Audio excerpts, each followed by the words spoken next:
Il y a à peu près 3 semaines, il y a quelqu'un qui m'a demandé, avons-nous le libre arbitre ou sommes-nous pliés par le destin? C'est une question vraiment importante, vraiment intéressante, euh, et vraiment compliquée en même temps, puis vraiment inquiétante pour le mental.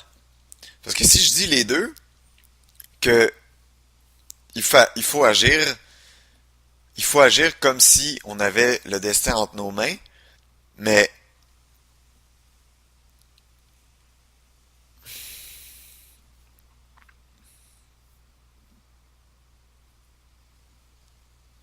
il y a 3 semaines, il y a quelqu'un qui m'a posé, avons-nous le libre arbitre ou sommes-nous toujours pliés par le destin?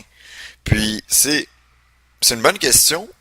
C'est même une des questions les plus souvent débattues des personnes qui sont soit dans le développement personnel ou dans les religions. Ou c'est une question super souvent répondue. La plupart du temps, les gens essayent de l'éviter parce que trop difficile à répondre. Ou ils disent un peu les deux. On a le libre arbitre, mais on a des parties de destin. C'est une réponse facile.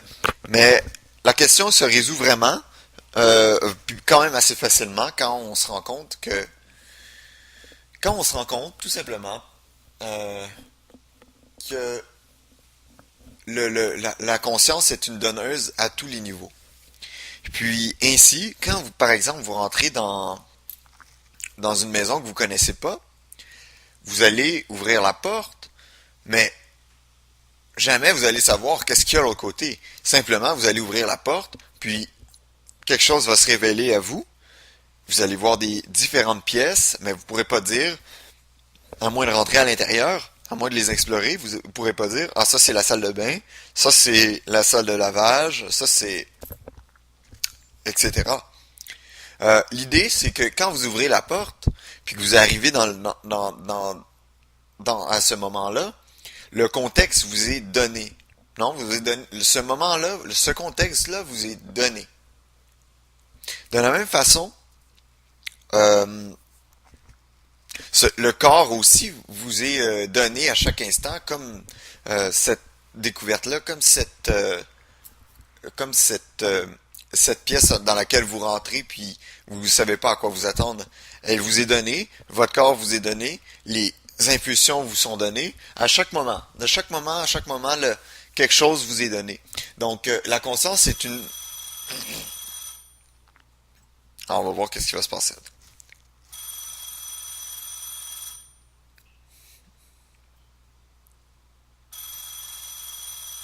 Ce téléphone-là est vraiment étrange. On va juste attendre qu'il finisse. OK. Bon, ce téléphone-là est vraiment, vraiment étrange parce que ça fait à peu près 1 an que j'ai pris une nouvelle ligne. J'utilise normalement toujours mon cellulaire, mais j'ai une nouvelle ligne. J'ai jamais, je m'en suis jamais servi de ce téléphone-là. D'ailleurs, je connais pas le numéro. Je connais pas mon propre numéro de maison. Puis, alors je sais pas qui peut appeler dessus, parce que j'ai pas le numéro, puis comment je pourrais le donner à personne, mais il y a quelqu'un quelque part dans le monde qui connaît le numéro et qui appelle dessus. C'est vraiment étrange. Un beau jour, je vais répondre, puis je vais voir qui est là. Ça va être sûrement le FBI ou la CIA. Non, ok. Pour en revenir à nos moutons, euh, en fait, cet exemple-là est absolument de toute beauté. Parce que même au cœur d'un contexte connu, jamais j'aurais pu savoir que ce téléphone-là allait sonner. Probablement que si c'était la première fois qu'il sonnait, euh, jamais je me serais imaginé qu'il allait sonner. Parce que comme parce que je connais pas moi-même mon propre numéro de téléphone. Puis je l'ai jamais donné à personne.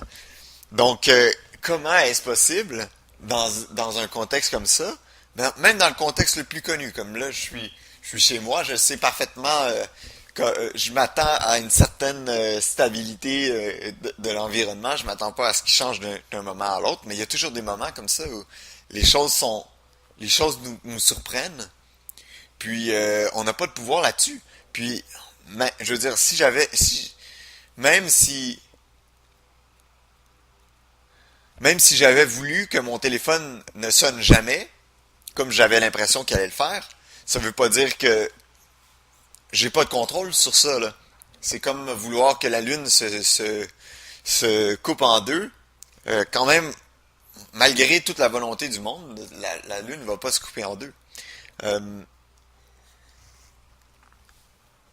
donc, on n'a pas vraiment le libre arbitre dans ce sens-là parce que tout nous est donné. Le téléphone qui sonne m'est donné à ce moment-là pour pouvoir parler de ce vidéo, pour pouvoir parler de cette, de cette idée-là, du libre arbitre, puis euh, de ce qui est destiné.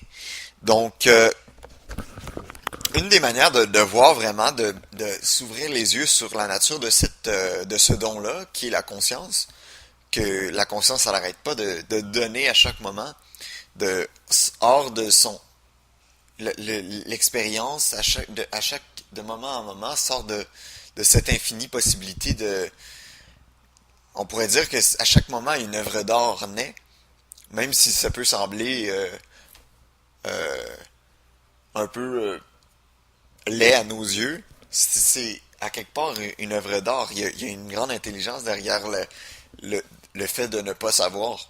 Le fait que les choses, même qu'on s'imagine être dans une place qu'on connaît parfaitement, les choses ne sont pas. Les choses nous surprennent toujours. Et il y a une grande intelligence là-dedans.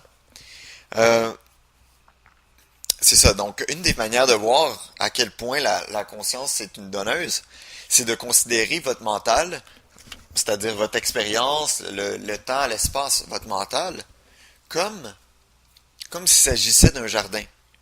Puis, chaque moment, le contexte vous est donné, le corps vous est donné, les impulsions vous sont données. Vous êtes par exemple à un souper, puis vous êtes en train d'apprécier la nourriture, ben prenez le temps de vous dire, hey, ça sort de mon jardin, ça sort de moi, ça sort de mon intelligence, ça sort de mon jardin là.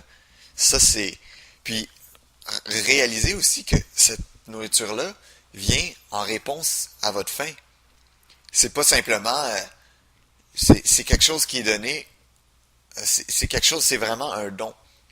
Puis c'est pour vous vous rendez compte à mesure que tout cela arrive qu'on vit vraiment de prières répondues.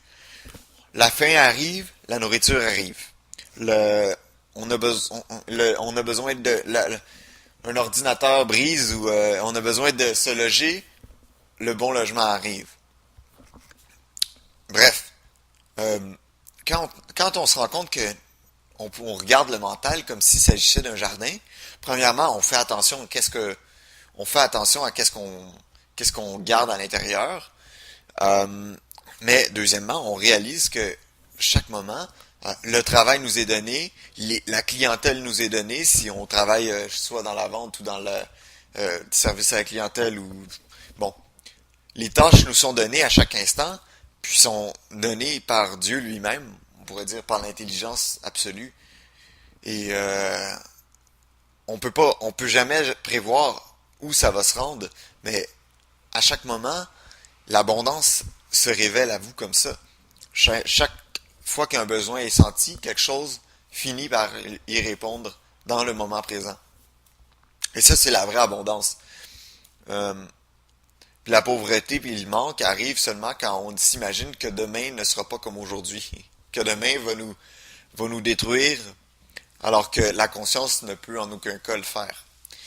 La conscience a comme but ultime de, euh, de, de vous faire connaître votre propre symphonie, d'atteindre votre pleine euh, expansion, votre pleine capacité de l'instrument que vous êtes. Euh, donc c'est ça. Prenez conscience de ça, que votre mental est un jardin, puis soyez reconnaissant, prenez un temps pour être reconnaissant des choses qui vous arrivent, des rencontres fortuites qui se produisent, des illuminations qui surviennent, des informations qui viennent à vous. Prenez prenez un temps, là, prenez plusieurs jours, même s'il faut, pour vraiment vous imbriquer dans cette attitude-là de que la conscience est une donneuse, puis que tout ce qui vous arrive est là pour votre bien, puis pour vous libérer de votre structure égoïque et atteindre une pleine libération. Donc, prenez le temps.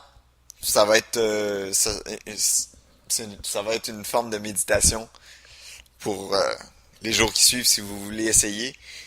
Mais c'est très révélateur. Donc, je vous encourage à le faire. Puis, si vous avez des commentaires, des questions, ben, comme d'habitude, vous m'écrivez. Donc, merci beaucoup.